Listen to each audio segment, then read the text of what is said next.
Welcome to America's Heroes Group. Welcome to America's Heroes Group. This is America's Heroes Group Roundtable with Clean Energy Infrastructure, partner Zodiac Solutions, LLC. It's Saturday, December 4th, 2021. December is AIDS Awareness Month and National Human Rights Month. The host is Kelley, you just heard earlier on the broadcast. I'm Sean Claiborne, the co-host. Our executive producer is Glenda Smith, and our digital media producer is Ivan Ortega of Scouts Honor Productions. And today we have a great show. We have a familiar voice on our radio broadcast today, Mr. Rob Howard. He's a U.S. Navy veteran and president and CEO of Zodiac Solutions, LLC.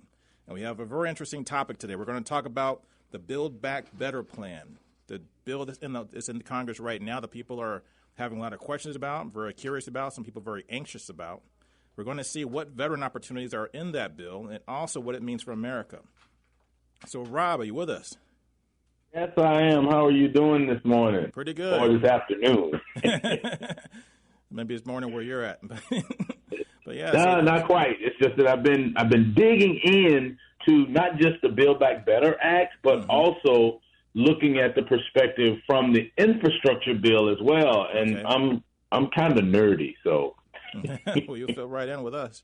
So there's a lot of stuff we got to go through, and actually I have a lot of questions, a lot of things about this bill. So there's a lot of pushback and a lot of controversy because people are concerned that the bill will increase inflation. Inflation is one thing that's going through this country right now, and it's on a lot of people's minds. So people wonder and ask the question, why are we putting this much money, $1.75 trillion, which has been what's been approved so far, into the economy that might create more inflation and also might even hamper small businesses, and how do we pay for it? So I'm going to break it down step by step, this line item by line item, and you give me your thoughts and correct me if I have anything that's not accurate. Please correct me if anything's not accurate.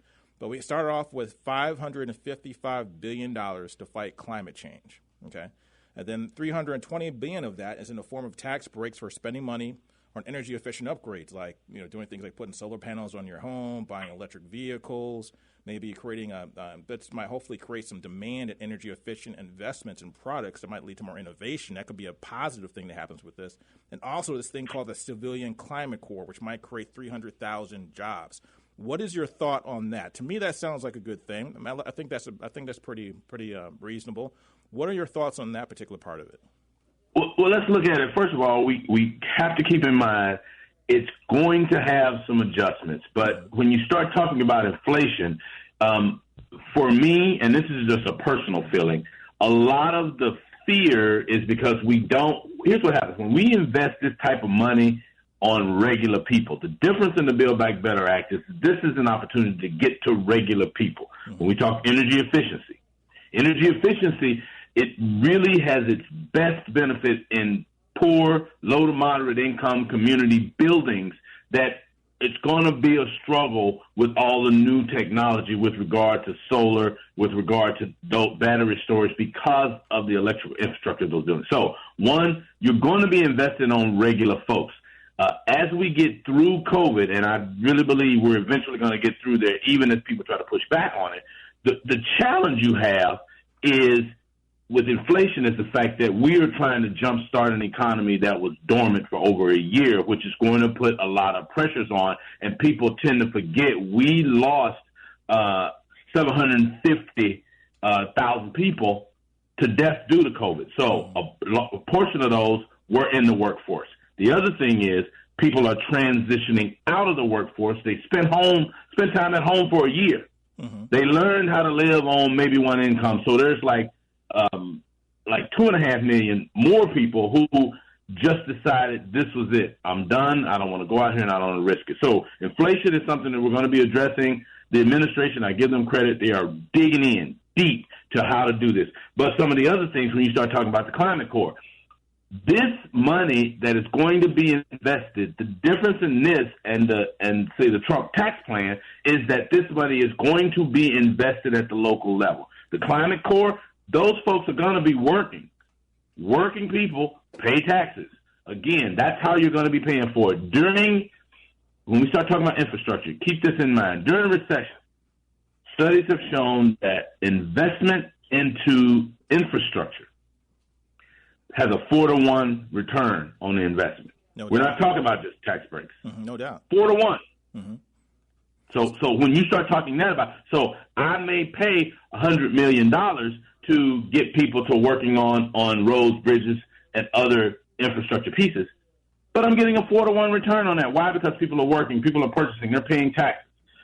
When the economy is good, infrastructure investment is a 2-1 return. That's why infrastructure is one of those areas where hard infrastructure you don't get an argument about. Mm-hmm. Oh, yeah. You don't get an argument about, because they all know they have great people. I've been working with my local congressman's staff to actually start looking at this and how we can benefit veterans. And a lot of it is the veteran-owned businesses, because there's two categories.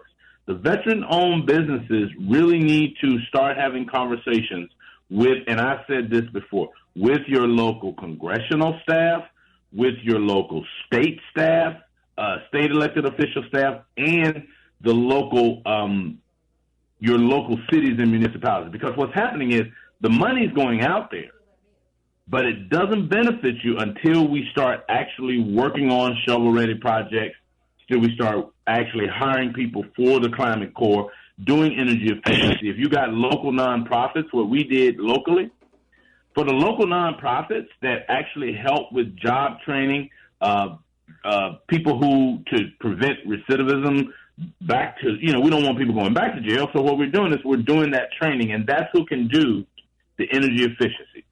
See, climate mitigating activities have to be overlaid. Okay. And this is the thing. People think climate is like something that's totally different. No, we still need electricity. Right. We still need power. And so what we're talking about doing is shifting from fossil fuels over to solar, wind, hydrogen fuel storage. Looking at, there's so many, that's a whole nother conversation.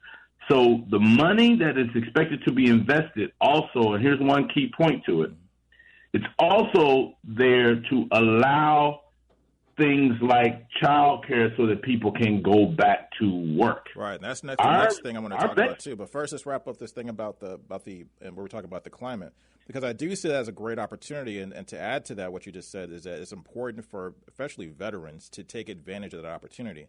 It's a very small window. So when these things roll out, typically when there's large programs, things like that, there's a very small window for you to get involved at the ground level so you can actually build prosperity, have a prosperous business.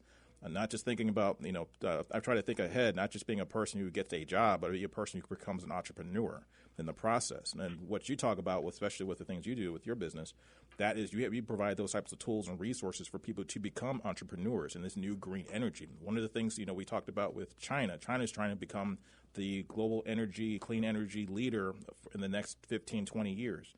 That's our competition. We have to also step up. So this bill, I think that part of the bill, I think is pretty good. But you also brought up $400 billion going to universal pre-K. Okay, so that includes free preschool for all people, children 3 and 4 years old. Also, families that earn less than $300,000 annually, for instance, will pay no more than 7% of their annual income on child care for kids under age 6, according to the bill. So explain that part of it for what your perspective is. And that, to me, I think that seems like very a good, positive thing, something that's very, I think, good for the economy. I think it's going to be good for families, especially middle America, especially for low-income families. What's your thoughts on that? I'm really excited about it, and here's why. If you start looking at how we can begin to bring working people back into the fold, it is right now, I know in our area, the amount of child care facilities that just flat out shut down. You have a choice. If I can manage, I'm weighing my budget. If I don't have money for child care, I'm going to stay at home. That's right. Because at the end of the day, I have to take care of my family. So when you start talking about that pre-K, and it has another long-term effect, and this is the difficulty I find typically when we're talking about federal spending or talking about just any government spending, is that people do not understand that, one, those investments, what do they do in the long term? Because the people that, the legislators that are putting this into place now probably won't be around to see just how positive an effect it's going to have and what does it do. When you talk about pre-K, young people, in particular in poor and communities of concern, that pre-K gets them on the road to actually learning the things they need to learn so that they don't, because if you don't have pre-K and you start school in the kindergarten and in the first grade, here's what happens. You're already 3 years behind. That's right. And so that's, in the long term, we have people who can be competitive. And for veterans, entrepreneurs especially, now you know veterans are able to not only engage on anytime you create new opportunities, look at the trickle down of those new opportunities. Companies like ours and other companies that we're partnering with that are doing solar fields, we're doing battery storage. The technology has come along to where these new smart batteries, they're charging during the day so that you have power when the sun's not shining. Mm-hmm. Hydrogen fuel storage. You're able to also, when you are doing this kind of work, you're putting these systems in place, but I've got workers that now need childcare. I've got workers that need lunch. I've got facilities that need these extra trickle-down things like media, like advertising. And so veterans, the work that we come out of knowing how to do is just to work. And so the entrepreneurial veteran is able to look at, and I will tell them all, find your partners. Like, I've got partners who are very good on broadband.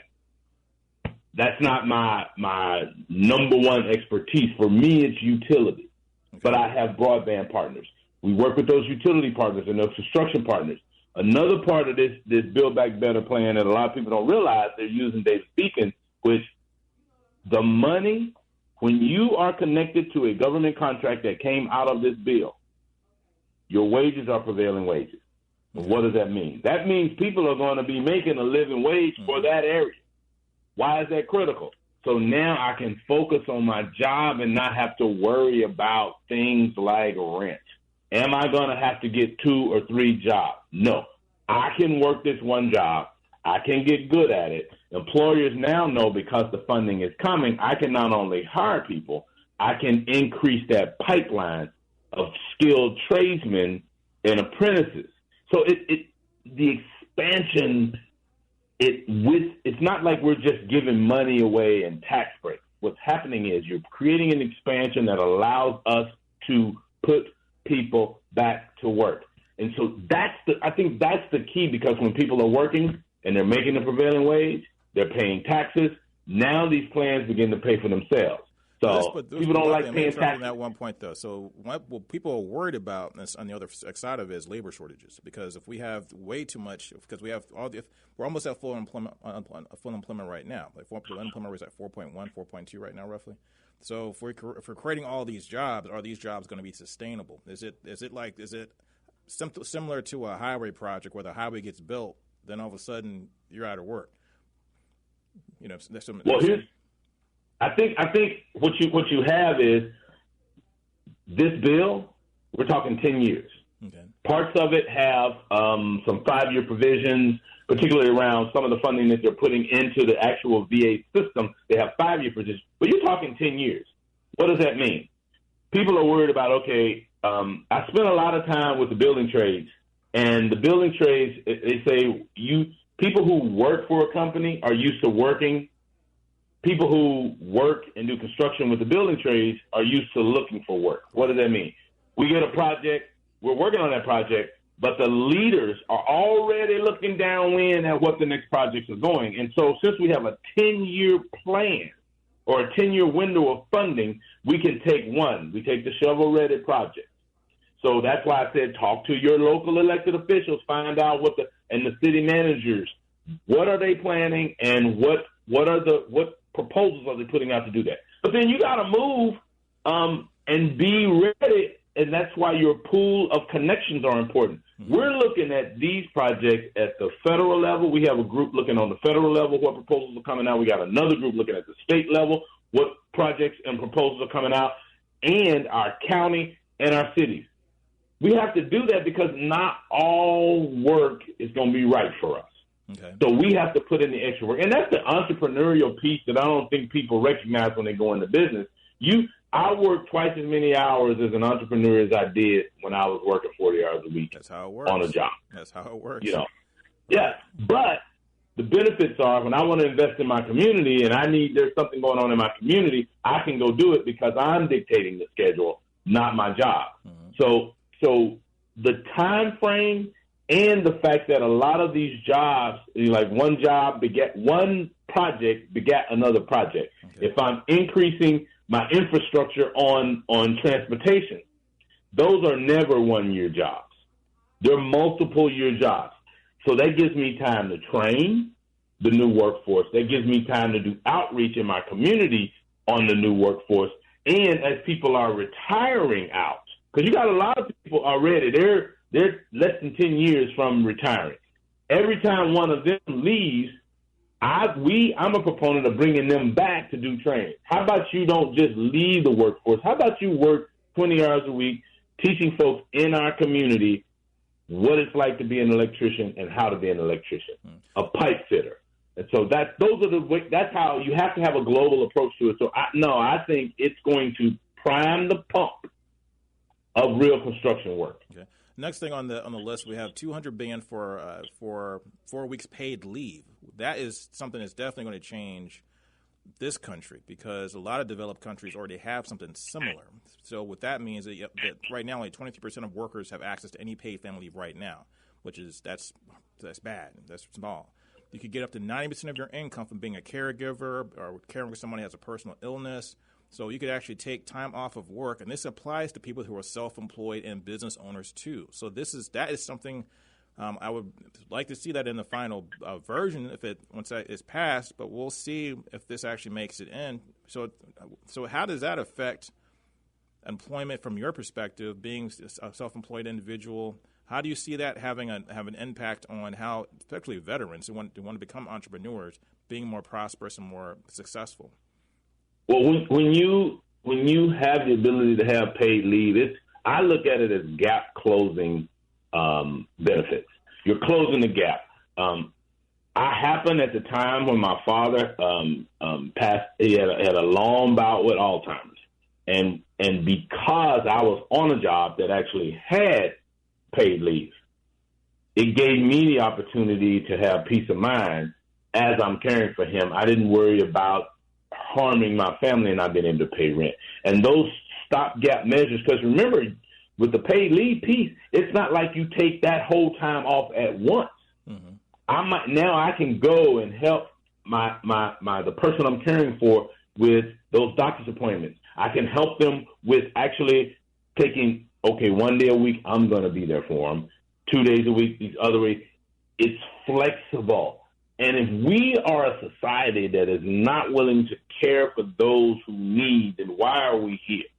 So that paid leave piece, if we're going to compete with China, seriously, and we don't have an ability for the folks we have who are on the front lines to be able to care, to have work-life balance, because that's what it's really about. It's about the work-life balance. It's about I can take care of my children. I can take care of my parents. We're at that point. People are living longer. Healthcare is getting better, but still in a lot of communities, the healthcare numbers are not good. We're coming out of this COVID pandemic. So paid leave is one of those areas where it's a benefit and enhancement, and it makes us as a country more competitive. The big companies have it. Small companies need it, and they need that government assistance because we're picking up those contracts and that work. I don't want to quit the work. Right. So I might need some time off to be able to handle it. So that's where, a lot of these things are, it's a value statement. Okay. It's about what are our values. And that's how I look at them because, again, putting people back to work and keeping them working means they're increasing our tax revenue, which that's how we bring down the deficit. And that's how we keep our economy booming. I agree with that. So there's the last pieces of the bill we have right now. So we touched on a little bit of the $200 billion for child tax credits.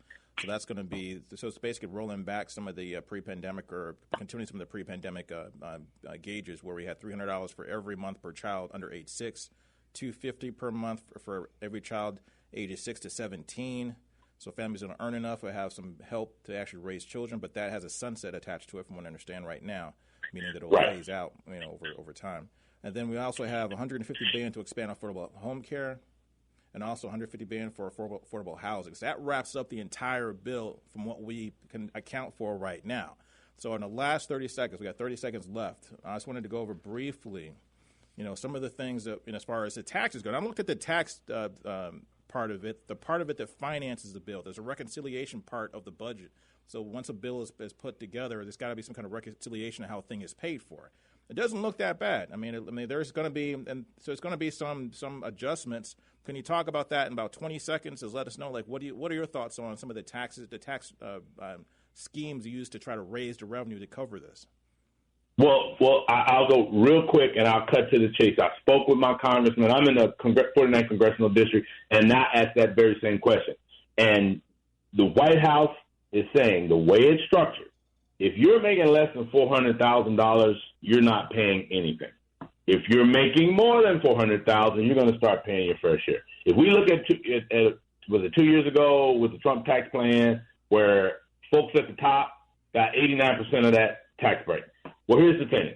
If we're going to be in this together, then we really need to be in this together. Us having a relationship is not I give 100%, and that's what we've asked working class people to do. So the way they structured it is like, let's give some relief.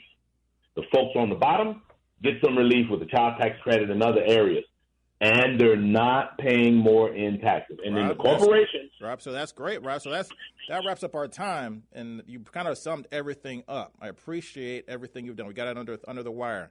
This is America's Heroes Group. We'll be right back after this.